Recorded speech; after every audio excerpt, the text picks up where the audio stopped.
Telespettatori di Antenna 3, buona giornata e ben ritrovati con una nuova edizione straordinaria dei nostri telegiornali con tutti gli aggiornamenti sull'andamento nel nostro territorio dell'epidemia di coronavirus, le conseguenze sanitarie, sociali ed economico di questo momento così difficile che stiamo vivendo. In apertura, come sempre, il quotidiano aggiornamento con il bollettino dei contagi in Veneto diffuso poco fa dall'azienda Zero. Attualmente i positivi nella nostra regione sono 10.749 con più 309 contagi rispetto a ieri. Complessivamente nel Veneto ad oggi, dall'inizio dell'epidemia lo scorso 21 febbraio, si sono riscontrati 13.768 casi di infezioni da coronavirus.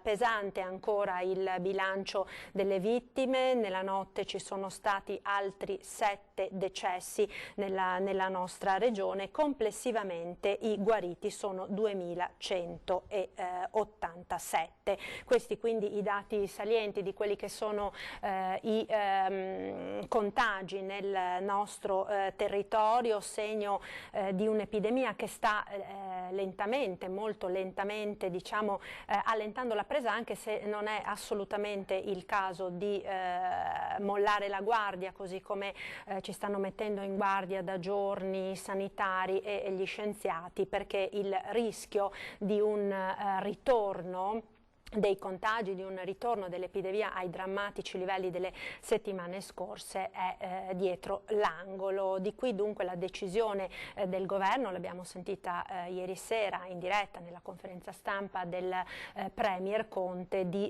prolungare quindi l'isolamento, di prolungare le chiusure con qualche eccezione fino al prossimo 3 di maggio. Di questo ed altro parliamo con il senatore Andrea Ferrazzi del Partito Democratico, che abbiamo in collegamento Skype. Ecco qui, io la vedo. Senatore, buongiorno. Buongiorno a lei, buongiorno a buongiorno, tutti. Buongiorno. Allora, blocco prolungato fino al 3 di maggio, con qualche rara eccezione, per esempio le librerie piuttosto che i negozi d'abbigliamento per bambini, e anche diverse polemiche da parte delle categorie che dicono: ma perché questo sì, perché quell'altro no? Come siete arrivati, insomma, senatore, a questa decisione? Ma lei sa che noi siamo di fronte a un'emergenza che non era mai avvenuta non solamente nel nostro paese ma in tutto il mondo, ed è la situazione più drammatica dalla seconda guerra mondiale per l'Occidente. È del tutto evidente quindi che tutte le scelte politiche devono essere accompagnate da analisi scientifiche dei medici in questo caso, e poi naturalmente degli economisti, sociologi, così come la nuova commissione comunicata ieri dal Presidente Conte. Questa decisione è venuta sulla base dei dati, dei numeri, in base a quello che diceva lei adesso. Stiamo tutti facendo dei grandi sacrifici. Siamo stati colpiti con grande violenza da questo virus, ed è tutto evidente che buttare le ortiche, settimane di fatiche, di chiusura in casa, eccetera, non sarebbe assolutamente il caso, e dal punto di vista del possibile ritorno del virus e dal punto di vista economico. Come era presumibile già dai dati da qualche giorno, si va verso un'apertura naturalmente graduale, ponderata, pensata, razionalizzata, in un dibattito costante con le forze economiche, perché capisco benissimo anche il bisogno, no? Dell'industria, dei professionisti, ma soprattutto del turismo anche nel Veneto, dell'agricoltura per esempio, che è un altro tema fondamentale. E quindi è una scelta ponderata in base a quello che sto dicendo adesso, insomma. Ecco, proprio in questi minuti sono arrivate anche delle indicazioni abbastanza allarmanti da parte del Viminale su un'attenzione massima sia per il rischio di infiltrazioni mafiose anche nel nostro territorio, quindi non solo al sud ma anche nel nord Italia, approfittando appunto di questa situazione di grande difficoltà, come il rischio di tenuta sociale del paese. Abbiamo sentito dalle cronache di queste ultime ore di di molti siti anche monitorati dalle forze dell'ordine, dalla polizia postale, che tengono altissima l'attenzione proprio su questi incitamenti anche alla ribellione, su queste situazioni che stanno creando non poca preoccupazione. Sì, c'è un grande lavoro da parte del Viminale, c'è un grande lavoro anche, diciamo, per esempio del COPASIR, del Comitato parlamentare per i servizi segreti, perché lei ha toccato due punti allarmanti: l'infiltrazione mafiosa, per esempio. Noi sappiamo che nessuna regione d'Italia è immune. Io ho avuto purtroppo anche uno scambio molto vivace con alcuni esponenti della Lega di questa regione un anno fa, quando da vicepresidente della commissione parlamentare d'inchiesta sulle ecomafie mettevo in guardia dicendo: guardate, state attenti perché le mafie si propagano dove c'è il denaro. Una settimana dopo quella polemica furono arrestati 100 veneti, 'ndranghetisti, camorristi, e i processi sono in corso. È un tema fondamentale, perché se dobbiamo dare liquidità alle imprese immediatamente, naturalmente bisogna evitare che questi soldi vadano alle mafie, vadano alle cosche, e quindi questo grande lavoro che lei citava. L'altra questione che diceva è quello del controllo su tutti gli agitatori, gli speculatori della paura, su tutti coloro che scommettono sulla distrutturazione del nostro paese e anche dell'Unione Europea. Nei tempi di crisi ci sono sempre gli sciacalli che speculano dal punto di vista economico, finanziario, sociale, per la disgregazione sociale, della coesione sociale. Quindi non dobbiamo avere paura, dobbiamo semplicemente tenere alta la guardia. Ecco, soprattutto questo discorso sociale, perché comunque abbiamo visto, ne abbiamo parlato nel corso dei nostri telegiornali in questi giorni, anche in quello che era il ricco nord-est, si sono verificate improvvisamente delle situazioni di nuove povertà improvvise, inattese, da parte di persone che nel giro di poche settimane hanno visto il proprio reddito completamente azzerato, e quindi ovviamente questo può essere un humus favorevole sicuramente a situazioni di questo tipo, di quelle di cui lei stava parlando poco fa, no? Lei pensi quanto dobbiamo proteggere, per esempio, anche gli imprenditori, soprattutto gli imprenditori piccoli oppure i commercianti, eccetera, nel momento in cui mancasse liquidità, che arrivano usurai che ti promettono soldi liquidi immediatamente, dopodiché entri nella linea dello strozzinaggio, che è un meccanismo classico utilizzato anche nel nostro Veneto. Mafiosi che arrivano, portano denaro liquido a delle persone che sono magari davvero in grandissima difficoltà perché non riescono, per esempio, a pagare i propri dipendenti, e dopo pochi mesi sono diventati i padroni dell'azienda. Sono tutte questioni sulle quali dobbiamo monitorare con grandissima fermezza, come dice lei. Ecco, qui si innesca anche la famosa questione della liquidità, no? Questo denaro che è stato in qualche maniera assicurato dagli interventi messi in atto dal governo nelle ultime ore, quando arriverà di fatto nelle tasche delle imprese, nelle tasche dei cittadini? Perché questa è una grandissima preoccupazione, dalla cassa integrazione che ancora i lavoratori devono ricevere, a questi prestiti garantiti dallo Stato che le banche dovranno fornire, ma ovviamente in tempi che non sono certo quelli usuali, diciamo, delle concessioni di prestiti, di liquidità delle banche. Insomma, ce n'è bisogno subito, immediatamente. Le ha toccato il nervo scoperto di adesso. Il governo ha fatto dei provvedimenti molto veloci, di portata economica straordinaria e anche finanziaria straordinaria, di interventi diretti con conferimento di denaro pubblico direttamente alle imprese e cittadini per 70 miliardi di euro a breve col prossimo decreto, 25 già arrivati con il voto che abbiamo dato di fiducia al Senato proprio giovedì sul decreto Cura Italia, e poi appunto centinaia di miliardi sulle liquidità, sulle garanzie per le aziende attraverso le banche. Ora dobbiamo assolutamente, il governo si è impegnato, l'ha detto anche Conte ieri sera, per la velocizzazione, cioè dobbiamo combattere tutte le logiche burocratiche che rallentano i processi, perché i soldi devono arrivare subito. I soldi arriveranno, perché sono già stati stanziati, ma bisogna farli arrivare immediatamente. La cassa integrazione naturalmente, ma anche i contributi per tutti coloro che non avevano nessuna copertura di welfare, sto pensando alle partite IVA, ai piccoli commercianti, ai professionisti, che storicamente nel nostro paese non godono di nessuna protezione. Anche questi vanno protetti e quindi il compito adesso è quello di una velocizzazione di tutto quello che sta avvenendo. Poi c'è la questione naturalmente di chi è in estrema povertà, come diceva lei, no? Lei sa che nel nostro paese ci sono 1.800.000 famiglie che sono sotto soglia, cioè hanno un reddito di qualche centinaia di euro al mese, cioè non riescono a mettere un piatto a pranzo e a cena contemporaneamente, non riescono a pagarsi il riscaldamento durante l'inverno. Allora su questo l'intervento di emergenza dei 400 milioni attraverso i comuni stanno già distribuendosi. Sono soldi importanti, non sono i 5 euro a persona come ha detto scioccamente qualcuno o i 10 euro, sono dai 2 ai 300 euro appunto al nucleo immediatamente per questo mese per poter mangiare come la dignità impone. Ecco, lei accennava poco fa alle partite IVA, no? Alle piccolissime imprese, alle aziende individuali, ai professionisti, spesso magari si tratta di giovani, di ragazzi che quindi si sono messi in proprio, si sono aperti la partita IVA proprio perché per cercare di lavorare, perché non riuscivano a lavorare, quindi sono diciamo categorie di persone che partono già da una situazione comunque molto spesso di difficoltà ad arrivare a garantire insomma un livello di vita dignitoso. È chiaro che in questo momento con gli incassi azzerati e magari anche con qualche fornitura da pagare si trovano in enorme difficoltà. Sono stati stanziati questi 600 euro che ovviamente non risolvono tutti i problemi, ma comunque sono un qualcosa che prima non era mai esistito per queste categorie, però insomma leggevamo proprio oggi sui giornali che sono stati introdotti dei nuovi criteri per accedere a questo fondo. Non è che si sta creando un'ulteriore confusione a confusione, difficoltà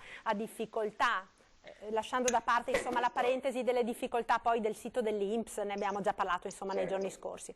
Certo, no, lei ha perfettamente ragione, queste difficoltà vanno superate immediatamente. Devo anche dire che tra l'altro questo primo intervento dei 25 miliardi con cui l'Italia è appunto il primo intervento, e tra pochi giorni verrà pubblicato un nuovo decreto, il decreto aprile, che vedrà ulteriori 40 miliardi a disposizione, almeno 40 miliardi di fondi diretti dello Stato ai cittadini, alle imprese, alle piccole imprese, non garanzie su fondi di altri, garanzie su liquidità bancarie, ma fondi diretti.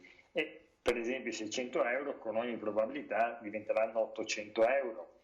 Si lavorerà sulla semplificazione, sulla velocizzazione, questo è il must adesso, velocizzare tutto il gran lavoro che è stato fatto dal governo con l'appoggio del Parlamento. Ecco, senatore, un passaggio su questa tassa di solidarietà. Lei è un esponente del Partito Democratico, alcuni suoi colleghi, a partire da Graziano Del Rio, ieri hanno proposto questa tassa di solidarietà a scalare, diciamo, a partire dagli 80.000 euro di reddito. Lei condivide questa proposta? Ma guardi, questo è un contributo di solidarietà, quindi non è un contributo una tantum di fondo, noi non lo sapevamo, per esempio al Senato di questa cosa non si è mai parlato, è un'iniziativa, è una proposta tra le tante che sono state messe in campo, non credo andrà in porto, mi sembra che il Presidente del Consiglio l'abbia già detto con chiarezza, questo non è il momento della tassazione per gli italiani, è il momento dell'aiuto agli italiani. Dopodiché anche qui c'è stata una grande speculazione perché non si trattava di patrimoniale, ma si trattava di un contributo una tantum richiesto all'1% delle persone che nel nostro paese hanno un reddito maggiore, cioè 1%, 1 su 100 avrebbe dovuto dare un contributo. Comunque non credo andrà in porto, certamente una grande attenzione nei confronti della povertà che Graziano Del Rio in particolare ha sempre avuto e devo dire che ha anche una sensibilità assolutamente condivisibile, soprattutto nei momenti di grande crisi e soprattutto di crisi per chi ha meno soldi, insomma il 99% della popolazione italiana non è l'1%, questa diciamo è la suggestione che è stata messa nel dibattito pubblico, dopodiché non diventerà norma. Ecco, proprio ieri i suoi colleghi Baretta e Variati hanno parlato di una sorta di piano Marshall per l'economia turistica, che in particolare, lo sappiamo, nel nostro territorio ha un'incidenza molto molto importante in quello che è, insomma, il reddito delle tantissime imprese. Siamo a Pasqua, insomma, quello che tradizionalmente era il momento di apertura della stagione, una stagione morta praticamente. Già era partita male per esempio per Venezia con le acque alte eccezionali di novembre e la batosta, insomma, che avevano subito gli albergatori e gli operatori turistici veneziani per quell'evento. Poi, insomma, con il coronavirus si è posta un po' quella che gli imprenditori stessi dicono la pietra tombale almeno su questa stagione turistica. Sì. Su questo c'è una grande discussione in corso, perché è del tutto evidente che il turismo balneare, lacustre, montano, culturale nel nostro paese è per esempio in Veneto è la seconda industria regionale, no? Dal punto di vista, diciamo, del fatturato complessivo, e quindi è del tutto comprensibile la spinta di alcune categorie, soprattutto delle categorie appunto collegate al turismo, in questa direzione. Ovviamente bisogna agire con grande intelligenza. Ora, guardi, le dico la mia idea personale. Ne ho discusso proprio con Baretta l'altro giorno di questa suggestione che gli ho proposto, e ne ho discusso un po' anche con Variati il giovedì proprio pomeriggio. Io credo che si dovrebbe pensare, so che il ministro Franceschini sta pensando, a un grande, diciamo, supporto al turismo interno. Cioè, ci sono dei problemi, credo ci saranno dei problemi il prossimo anno ad avere grandi masse di turismo internazionale che arrivano in Italia, sia perché non credo che ci sarà una grandissima mobilità nei prossimi mesi a livello internazionale di turismo, e sia perché procurerebbe un problema serio alla sanità in Italia. Cioè, adesso che ci stiamo curando in questo modo anche molto efficace, dobbiamo evitare che arrivino da fuori a portare nuovamente il virus. E però contemporaneamente a questo allora bisogna pensare a un grande piano di rilancio, di sostegno del turismo interno, aiutare le famiglie, aiutare chi ha meno possibilità, aiutare le imprese ad accogliere con contributi sensati. C'è un grande piano sul turismo nazionale, potenziando soprattutto le domande interne. Ovviamente questo piano ha un costo. Il ministro Franceschini, che è il ministro competente, lo sta analizzando. Questa secondo me potrebbe essere un'idea molto interessante, anche perché io non sottovaluto affatto il grande desiderio da parte delle famiglie del nostro paese a un certo punto di uscire di casa. Allora, nel momento in cui si dovessero essere le condizioni di una sicurezza dal punto di vista sanitario accettabile, questa domanda la risposta, cioè bisogna dare anche una prospettiva di luce in fondo al tunnel. I sacrifici devono avere, come dire, un obiettivo. Le famiglie devono poter comunque avere la possibilità di andare anche in vacanza, naturalmente in sicurezza, di passarsela bene, di essere felici, e su questo dobbiamo lavorare. Ecco, si è parlato anche di un incentivo o di una defiscalizzazione, di un qualcosa per le famiglie che potranno, speriamo molte, insomma lo speriamo tutti, in sicurezza naturalmente, che decidono di trascorrere le vacanze in Italia, in Veneto nel caso specifico nostro della nostra regione, per contribuire quindi in qualche maniera anche a far girare l'economia del nostro territorio. Potrebbe essere un'idea questa. È proprio esattamente questo, è quello che appunto il ministro del turismo e delle attività culturali Franceschini sta studiando e che con il nostro appoggio stiamo, insomma, valutando complessivamente. Naturalmente qual è il tema? Il tema economico, perché costa anche molto un'operazione di questo tipo, però bisogna provarci seriamente. Tenga in considerazione peraltro che tutto quello che il governo sta mettendo in piedi non è che conia moneta, cioè è debito pubblico, certo. È totalmente debito pubblico, perché vede, la finanziaria 2020, quella che noi votammo in maniera definitiva il 27 di dicembre 2019, cuba 31 miliardi di euro. Il Curitalia da solo cuba 25 miliardi di euro. Il prossimo decreto, quello di aprile, metà aprile, sarà almeno di 40 miliardi di euro. Cioè vuol dire che noi in un mese e mezzo avremmo messo a disposizione del Paese quasi 3 finanziarie. Però sono soldi a debito, cioè sono soldi di debito di tutti noi. Questo va compreso e quindi naturalmente va modulato in maniera in maniera responsabile anche per il futuro del nostro paese e dei nostri figli, quanto adesso andare di spesa e quanto però tenere i conti sotto controllo, perché vede, purtroppo il nostro paese ha un rapporto deficit-PIL che è secondo solamente a un paese a livello europeo, e il deficit che noi andremo a fare quest'anno, giustamente perché siamo in emergenza, rappresenterà il 5% sul PIL, una cosa che non si era mai vista nel nostro paese. Allora cosa bisogna fare? Bisogna fare queste politiche, bisogna lavorare poi sul fronte europeo, perché questo grande sacrificio deve essere un sacrificio di tutti. C'è chi dice adesso facciamo da soli, in un modello autarchico l'Italia si arrangia, è un matto, perché in questo modo l'Italia andrebbe a fondo, invece bisogna battere i pugni sul tavolo europeo per pretendere una solidarietà internazionale, che è l'unico modo per salvare l'Italia, salvare i cittadini e salvare anche l'Europa, tra l'altro. Certo, Senatore, allora io la ringrazio. Una velocissima domanda flash proprio per concludere. Ci aveva annunciato nei giorni scorsi di questo emendamento per sostenere anche l'informazione locale per le TV locali. C'è qualche novità a questo proposito? Ma la novità molto interessante è che proprio giovedì mattina in Commissione Bilancio è stato votato favorevolmente l'ordine del giorno che impegna il governo a inserire nel prossimo provvedimento questa cosa. Perché ho fatto questa battaglia? Perché vede, questi giorni abbiamo vissuto un sacco di fake news, no? Ne parlava anche il Premier Conte ieri sera, di balle, no? Chiamiamole così, per essere più chiari.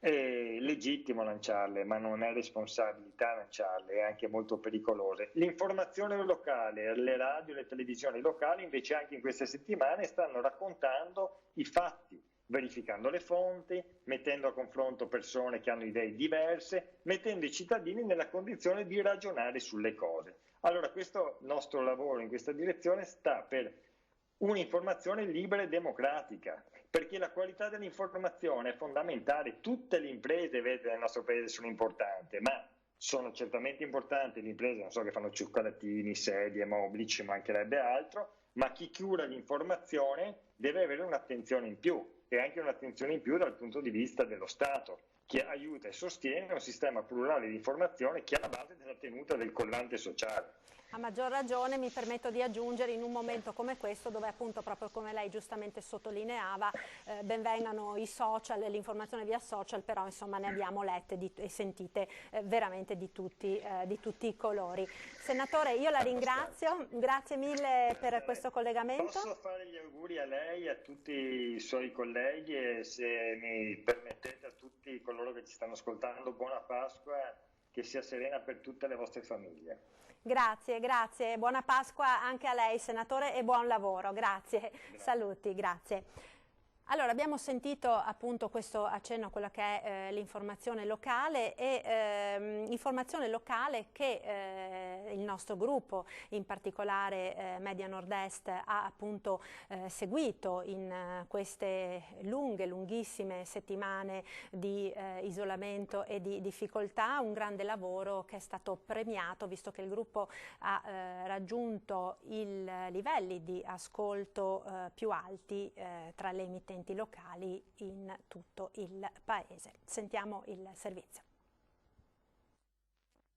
Media Nord-Est è il primo gruppo televisivo locale in Italia per ascolti certificati Auditel. A marzo il network, guidato dall'ingegnere Filippo Iannacopoulos, che ha nella sua galassia le emittenti venete Antena 3, Rete Veneta e Telenord-Est, oltre a Tele4 in Friuli Venezia Giulia, ha consolidato la propria leadership a Nord-Est, registrando la miglior performance nel panorama nazionale dell'emittenza locale.